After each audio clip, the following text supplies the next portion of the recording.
So Ciacconna's signature weapon along with the full information of the stats that it provides have been released by Kuro Games. So in today's video, we'll be diving a bit deeper into the pull value of this weapon by analyzing how it easily synergizes with Ciaconna to give you an idea of what you should expect, its synergy with other characters from a free-to-play perspective, other weapon options available for Ciaconna, and finally my recommendation if you should pull for this weapon or not, based on several situations. If you're new here on the channel, the name is Senpai and I help you make better pull decisions and help you improve in every aspect of Wuthering Waves. So be sure to leave a like and subscribe because it helps me out tremendously. Without further ado, let's get into it. For the stats, she's rocking a crit rate of 36%, which is absolutely amazing, and the high crit rate explains why the base attack is a bit low when compared to other crit rate signature weapons like the Verity's Handle for example, but the low base attack is not an issue for your team building, especially for those who are going for S0 Ciaconna, because her primary role in your team building,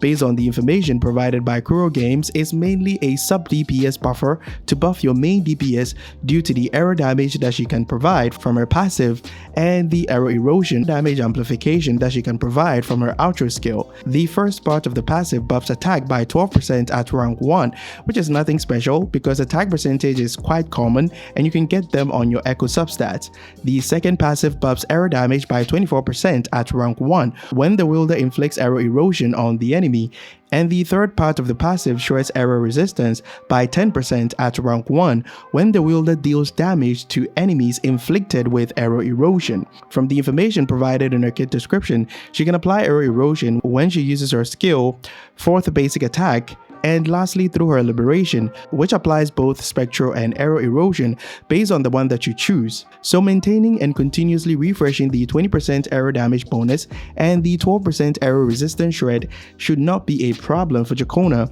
even when she's off field, since the damage over time after casting her liberation can continuously apply arrow erosion on the enemy when you switch to another character. But the arrow damage bonus and the arrow resistance shred that it provides is not the main issue, but rather how the wielder of this weapon gains the buff, which is through the application of arrow erosion on the enemy, further reducing the versatility on other characters you might want to use this weapon with, similar to the situation with Phoebe's weapon that buffs basic attack and heavy attack damage when the wielder inflicts Spectral Frazzle on the enemy. So existing pistol characters like Alto that benefits from arrow damage bonus cannot use the second passive that buffs arrow damage since he has no means of applying arrow erosion on enemies. However, pistol wielders of the arrow attribute can still make use of the third passive that shreds arrow resistance by 12% if the target is already inflicted with arrow erosion that can be from another character.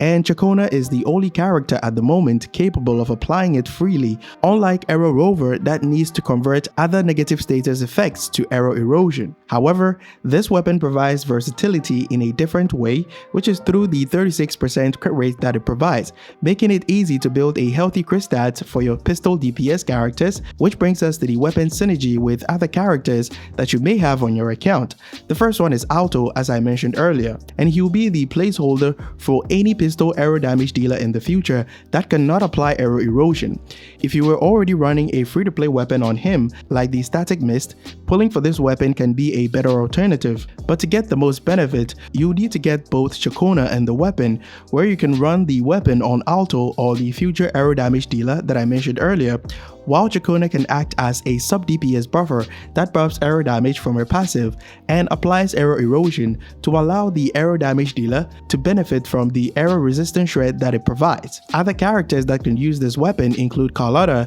in case your only option is the Static Mist, but do keep in mind that you'll be severely overcapping on crit rate because Carlotta has crit rate on her skill tree, so make sure you focus on rolling high crit damage substats to compensate for the huge total crit rate that you end up with, which will be about 80%, even if you're running a crit damage focused echo with double crit on all your echo pieces. The next character that can benefit from this weapon is Chisha, but you don't need it if she's already using Carlotta's signature weapon called the Last Dance, which is her best in slot at the moment. If you can't afford to pull for this weapon for Ciaconna, her weapon alternatives are actually looking pretty great, since the focus will pretty much be on her buffing capabilities in your team building rather than her personal damage. So the first weapon alternative that I recommend is the Static Mist. best. The crit rate substat is really good to help you get decent crit stats on Ciaconna, since you can easily run a crit damage forecast that can help with your personal damage output. The energy regen from the passive is also really good, since Ciaconna depends on her liberation to apply aero erosion and spectral frazzle if you really need it in your team building. The best part about static mist is that it buffs attack of the incoming character after an outro skill by 10%, and since Ciaconna will mostly fulfill the role of a sub DPS buffer in your team building, she can always provide the attack buff to your main DPS like Jian, for example. The second best option is the relativistic jet that has a high base attack of 462 and 18.2% attack substat. You can obtain this weapon for free from the weapon selector that we got from the To the Shores End event if you haven't used it already. The best part is that Ciaconna can make use of the resonance energy that it provides from the passive if you really need her liberation to apply aero erosion or spectral frazzle. The 10% attack buff at rank 1 is also good for her personal damage. However, Ciaconna's skill tree has crit damage, which can make weapons that do not offer crit rate be a problem, because even if you roll crit rate on all your echo pieces, you will still end up with about 60% crit rate in total, but Showkeeper can help with this issue if you have her on your account. The third best option is the Romance in Farewell Land that offers a high base attack of 462 with 18% attack substat at level 90. The passive increases your attack when dealing damage to enemies inflicted with negative status effects, which you can easily do with Ciaconna through basic attacks, skill, and her liberation to apply aero erosion or spectral frazzle. But as I mentioned earlier, getting a healthy crit ratio can be difficult, so be sure to keep that in mind if you're going to use this weapon. The fourth best option that I recommend if you can't get her weapon is Cadenza, which has the Ceaseless Aria passive skill that provides concerto energy. While it'll certainly not boost Ciaconna's personal damage, it can significantly shorten her rotation due to the concerto energy that it provides after a skill cast, and the energy regen substat makes sure that her liberation will always be ready when you need to rotate to your DPS character, contributing to a faster concerto energy regeneration overall. However, Cadenza is the last weapon option on the list of priorities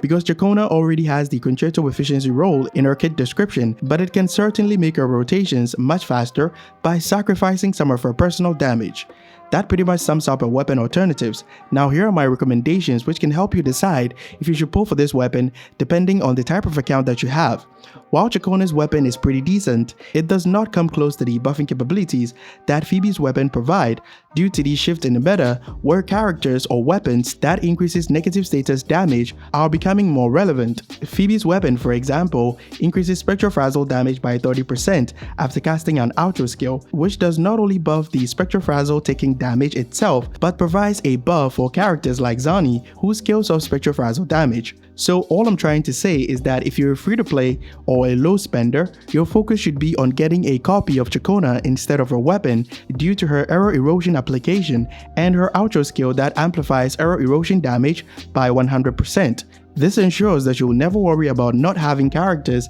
that can apply aero erosion. In case you pull for DPS characters in the future, that depends on them to do damage. And focusing on getting only Ciaconna can actually save you pulls, which you can use to get upcoming characters like Lupa and Carthatia. However, if you have pulls to spare, by all means pull for this weapon to boost your overall damage and complete Ciaconna's drip in the process. That's all for my weapon pull value analysis for Ciaconna. Hope this video provided value to you, and if it did, leave a like and subscribe to support the channel because it's free and you can always change your mind. Be sure to also join our community Discord if you're having any issues with the game or you just want a place to chill or hang out. Link will be in the channel description. Catch you guys in the next one. Bye bye.